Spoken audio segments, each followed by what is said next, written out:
Bonjour, mon nom est René Derry. Au nom de mes collègues chez Bell Media, il me fait plaisir de vous présenter les faits saillants du sondage du printemps 2015 pour le marché de Montréal, mesuré en audiométrie, ainsi que pour les marchés de Québec, Gatineau-Ottawa, Sherbrooke, Trois-Rivières et Saguenay, mesurés en cahier d'écoute. Et ce, dans une formule renouvelée, où l'on se concentre dorénavant sur les principaux indicateurs pour faire place à une courte section Tendance média, où nous parlerons de faits nouveaux en recherche, de meilleures pratiques, ainsi de suite. Sans plus tarder, on débute. Au menu de la présentation, nous allons énumérer les principaux faits d'actualité dans l'industrie radio. Nous parlerons de portée, des parts commerciales des stations. J'enchaînerai ensuite avec notre capsule dans les coulisses de la radio, qui portera aujourd'hui sur le retour sur investissement. Nous conclurons enfin avec les dates de nos prochains rendez-vous. En annexe, vous pourrez retrouver les sources qui ont été utilisées pour produire les résultats. Mais tout d'abord, faisons un survol des faits d'actualité qui ont pu influencer les habitudes d'écoute pendant la période des sondages du printemps, soit du 2 mars au 31 mai pour Montréal et du 2 mars au 26 avril pour les autres marchés du Québec. Bonjour, mesdames et messieurs. Voici les principaux événements de l'actualité survenus durant le sondage radio Printemps 2015 pour les marchés de Montréal et du Québec. En mars, le ministre de la Santé, Gaétan Barrette, est accusé d'ingérence politique par le directeur général du CHUM.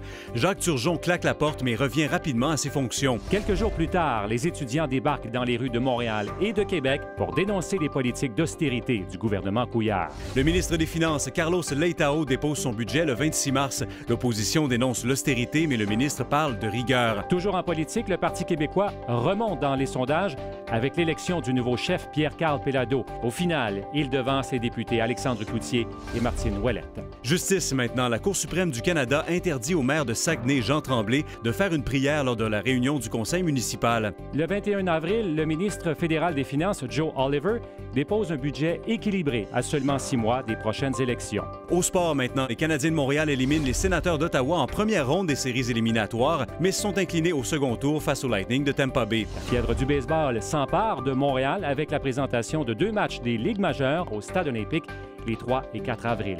De son côté, Québec accueille le tournoi de la Coupe Memorial remporté par les Generals d'Oshawa. Enfin, aux arts et culture, la chaîne de magasins Archambault est vendue aux librairies Renaud-Bré. Et l'écrivain Dany Laferrière est confirmé membre officiel de l'Académie française. C'est ce qui complète la revue de l'actualité pour la période de sondage printemps 2015.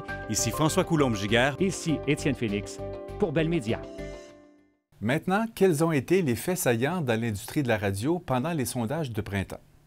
C'était d'abord le premier sondage pour l'animateur Stéphane Dupont à Québec, qui a pris la barre de l'émission du matin à Énergie 98.9. Il s'agit donc d'un second bloc horaire à Énergie Québec qui devient 100% parlé, après celui de Jeff Fillion. À Saguenay, la station CKRS du groupe Attraction Radio a conclu une entente pour adopter la marque et le format Rythme FM. Le signal est aussi rediffusé sur l'ancienne antenne CKGS-FM. Ce changement a été introduit à Saguenay le 9 février dernier, si bien que le format pour les 2 antennes combinées a été sondé pour la première fois dans ce marché ce printemps.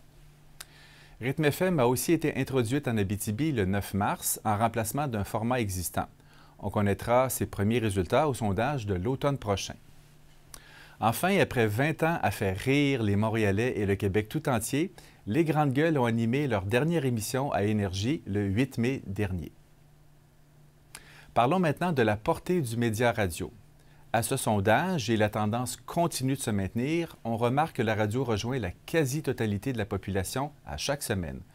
Pas moins de 96 % des gens dans le marché central de Montréal. Si on regarde au fil des âges, la portée hebdomadaire de la radio se situe à 96 % et plus dans tous les groupes cibles, même chez les branchés de 18 à 24 ans. Comme quoi, le côté mobile et instantané de la radio a suivi avec les nouvelles technologies. On remarque au bas de l'écran de quelle façon la radio rejoint une masse critique très importante de consommateurs tous les jours. Voici maintenant les stations de Montréal qui ont la plus grande portée en rayonnement total, soit l'étendue géographique où on peut les écouter. Rythme FM demeure au premier rang avec 2,4 millions d'auditeurs. On assiste à une très chaude lutte pour les autres stations. Rouge FM suit avec 2 millions, suivi de près par C'est quoi, elle-même talonnée de près par Virgin Radio 96. Le 98.5 suit avec plus de 1,9 million, suivi par The Beat avec 1,8. Énergie suit avec 1,5 million d'auditeurs, puis Chaume avec tout près de 1,5 million également. Si on se concentre maintenant sur le marché de Montréal-Franco, voici les 5 stations qui ont le plus grand pouvoir d'attraction dans le marché, soit la plus forte portée. Précision graphique, les résultats du sondage de printemps sont indiqués en haut des colonnes des stations, tandis que les résultats du récent sondage d'hiver, pour fin de comparaison, sont indiqués à l'intérieur de la colonne. Rythme FM demeure en tête avec maintenant plus de 1,7 million d'auditeurs par semaine. Rouge FM demeure deuxième avec plus de 1,4 million. Le 98.5 maintient son troisième rang en portée avec maintenant plus de 1,3 million. Suit C'est quoi avec maintenant plus de 1,2 million, puis Énergie avec plus de 1 million. Quant aux parts d'écoute commerciale, voici les 5 stations les plus écoutées à Montréal-Franco par les adultes de 25 à 54 ans. Le 98.5 maintient sa position de tête avec 26 de l'écoute, en hausse de 1 point par rapport à l'hiver. Rythme FM suit avec 22 parts et demeure stable. Rouge FM gagne 2 parts et garde le troisième rang, avec maintenant 20 de l'écoute. Énergie suit avec 13,4, puis C'est quoi avec 12,5 de l'écoute. On passe maintenant du côté de Montréal-Anglo. Voici d'abord les 5 stations qui ont la plus grande portée dans le marché. La lutte était chaude depuis l'automne entre Virgin et The Beat. Eh bien, ce printemps, Virgin Radio 96 reprend la tête avec 553 000 consommateurs rejoints à chaque semaine, suivi de très près par The Beat. C'est un gain de 33 000 auditeurs pour The Beat et 39 000 pour Virgin. Chaume et CJD affichent de la stabilité et se maintiennent respectivement au 3e et 4e rang, suivi par TSN Radio 690, dont la portée progresse de 15 par rapport à l'hiver, traduisant l'engouement pour la fin de saison et le début des séries du Canadien. En part d'écoute commerciale dans le marché central anglo de Montréal, toujours chez les 25 à 54 ans, Virgin Radio 96 reprend également la pole position avec un gain de 4 parts, détenant maintenant 29 de l'écoute dans ce groupe cible. Pendant que The Beat passe au second rang avec 27 parts, c'est une baisse de 6. Chaume maintient sa troisième position avec 21 de l'écoute en hausse de 1 point. CJD est stable avec 16, suivi par TSN Radio 690 avec 7. Ce qui nous amène au marché de Québec. Je vous rappelle que les sondages du printemps en cahier d'écoute n'incluent pas la mesure du rayonnement total des stations, mais se concentrent sur les marchés centraux. Dans le marché central de Québec, il y a 7 stations qui rejoignent plus de 100 000 consommateurs à chaque semaine. On voit ici les 5 premières. Le FM 93 demeure au premier rang avec 186 000 auditeurs, suivi de Rouge FM qui grimpe en seconde place avec maintenant 173 000. Ici, Première prend la troisième position avec un gain de 18 000 auditeurs. Énergie est stable en portée avec 136 000 consommateurs rejoints chaque semaine. Choix Radio X, de son côté, chute de la 2e à la 5e place avec une perte de 44 000 auditeurs. Quant aux parts d'écoute commerciale à Québec, chez les 25 à 54 ans, il y a une toute nouvelle dynamique dans le marché. Profitant de la baisse importante de Radio X, le FM 93 s'empare du premier rang avec 19 des parts, c'est un gain de 3 points. Ayant perdu la moitié de ses heures d'écoute, Radio X passe de 29 parts d'écoute à l'automne dernier à 16 parts ce printemps, ce qui l'a fait glisser en deuxième position. Énergie 98.9 gagne 5 parts de marché et fait un bond du 5e au 3e rang, avec maintenant 14 de l'écoute. Et le suivi de Rouge FM qui gagne une part. Weekend maintient ses 10 parts d'écoute, mais se retrouve en 5e position avec la montée de Énergie. On passe au marché de Gatineau, Ottawa, Franco. Le classement des stations est très semblable au sondage de l'automne en matière de portée. Rouge FM conserve la position de tête avec 102 000 consommateurs rejoints chaque semaine dans le marché central. Suit ici Première avec 80 000. Énergie est stable avec 68 000. Maintenant, sous la barre des 50 000 auditeurs, on retrouve le 104.7 FM qui demeure stable en portée. Puis Rythme FM Outaouais, dont c'est le deuxième sondage, est en baisse de 7 000 auditeurs depuis ses premiers résultats l'automne dernier. En part d'écoute commerciale dans le marché central de Gatineau-Ottawa-Franco, chez les 25 à 54 ans, Rouge FM affiche de nouveau son leadership avec maintenant 45 de l'écoute en hausse de 3. Énergie suit en seconde place avec 24 des parts, une légère baisse. Les deux stations détiennent donc près de 70 des heures d'écoute à elles seules. Le 104.7 FM gagne 6 parts et suit avec 19 de l'écoute. Suivent Rythme FM et Ici Musique avec respectivement 7 et 5 de l'écoute. Poursuivons avec le marché de Sherbrooke. Voici le classement des 5 stations avec la plus grande portée hebdomadaire dans le marché central. Les stations Énergie et Rouge continuent d'occuper les positions de tête, stables depuis le dernier sondage. Ici Première suit en 3e place, stable elle aussi. À un palier inférieur, en deçà de la barre des 40 000 auditeurs, on retrouve le 107.7 FM, puis Rythme FM. En part commerciale à Sherbrooke, Énergie conserve sa position de tête avec 38 de l'écoute.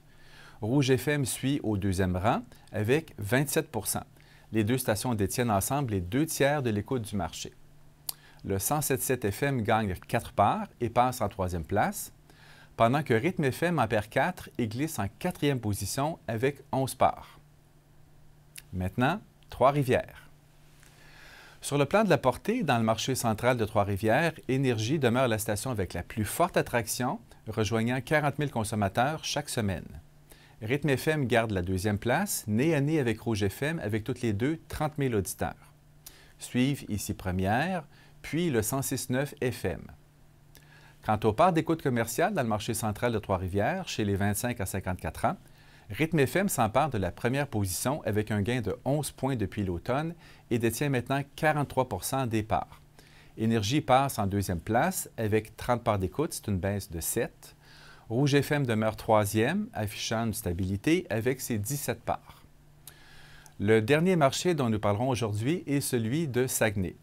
Je vous rappelle que la marque Rythme FM y est maintenant présente, résultat d'une association entre Attraction Radio et Cogeco.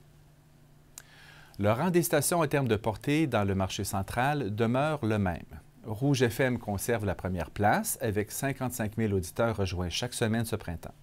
Énergie garde la seconde place avec 49 000. Kick Radio X suit avec 38 000, puis Ici Première. Enfin, les deux stations qui diffusent le format Rythme FM attirent au total 22 000 auditeurs par semaine.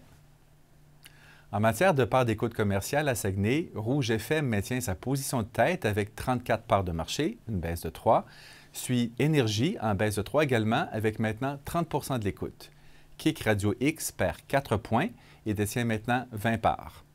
Suivi de Rythme 98.3 et 105.5 qui détiennent ensemble 13 de l'écoute dans ce groupe cible. Eh bien, voilà qui complète les faits saillants du sondage. On passe maintenant à notre capsule sur les coulisses de la radio. Lors de notre diffusion cet hiver, on avait parlé du nombre d'occasions et de la fréquence nécessaire pour optimiser l'impact d'une campagne. Aujourd'hui, nous abordons la notion du retour sur l'investissement. Sachant comment il est important pour les annonceurs de s'assurer de la rentabilité des campagnes, je vous propose un tour d'horizon rapide des études les plus récentes sur le retour sur investissement de la radio. Je débute avec une étude qu'Astral Radio, devenue Bell Media, avait commandée en 2012 une firme canadienne spécialisée en économétrie nommée Custometrics. Celle-ci avait mis en commun des programmes d'optimisation média qu'elle avait réalisés pour un ensemble d'annonceurs canadiens sur une période de 10 ans, avec un budget média total de plus de 580 millions de dollars. Cette étude a d'abord démontré que les médias utilisés pour ses clients, soit la télévision, la radio, l'imprimé, les bannières web, le marketing direct et les mots-clés, avaient généré en moyenne 3,24 $ de ventes supplémentaires par dollar média investi. On parle de ventes directement liées à la publicité, donc en supplément des ventes organiques qu'une entreprise génère grâce à sa notoriété et son réseau de distribution. Si on isole l'impact de la radio à l'intérieur des mix médias utilisés, la radio a généré quant à elle un retour sur investissement de 5,42 $, soit 67 % plus élevé que la moyenne de tous les mix médias utilisés par ses annonceurs. Lorsque la radio était en mix avec des bannières web, son ROI était de 6,42 $, soit 98 % plus élevé que la moyenne de tous les mix médias. Enfin, lorsque la radio était en mix avec la télévision, elle a généré un ROI de 7,22 $ de vente additionnelle par dollar média investi, la meilleure combinaison obtenue avec la radio, 123 supérieur à la moyenne de tous les mix médias. Puis en 2013, le Radio Advertising Bureau du Royaume-Uni publiait les résultats d'une vaste étude sur le rendement des médias avec la participation de plusieurs grandes agences. Au total, 517 campagnes ont été analysées, couvrant 10 secteurs de consommation, et ce via une variété de mix médias. Eh bien, là aussi, la radio est apparue très efficace avec un retour sur investissement de 7,7 pour 1 pour la moyenne des catégories testées. Si les résultats de la radio étaient autour de 6 pour 1 dans les domaines du voyage et de l'automobile, le ROI de la radio a grimpé jusqu'à 19 pour 1 dans la catégorie du commerce de détail. Si on revient au Canada, Bell Media a collaboré avec une agence nationale pour réaliser une étude économétrique dans le secteur de l'automobile. Les résultats de 3 ans de diffusion média et de vente ont été analysés, révélant cette fois un retour sur investissement de 7,44 $ pour la radio, comparativement à 1,36 $ pour les quotidiens. Eh bien, toutes ces études convergent donc pour confirmer que la radio génère bel et bien des résultats concrets. Voilà qui conclut notre capsule dans les coulisses de la radio pour aujourd'hui. Avant de terminer, voici les dates des prochaines sorties de sondage radio à inscrire à vos agendas. Et voici où trouver la nomenclature des paramètres utilisés pour produire les résultats présentés plus tôt. Si vous voulez poursuivre votre exploration du sondage pour voir, par exemple, les résultats dans 5 groupes cibles différents, des comparaisons sur une période de 3 sondages, ainsi que l'auditoire des stations dans les principaux blocs horaires de la programmation, vous pouvez consulter en tout temps notre site bellmedia.ca. Allez dans la section « Vente publicitaire » et de là, la sous-section « Recherche ». Au nom de mes collègues chez Bell Media, merci pour votre temps et votre intérêt. Si vous avez une question sur ce sondage ou les études de retour sur investissement présentées, n'hésitez pas à nous contacter. À très bientôt.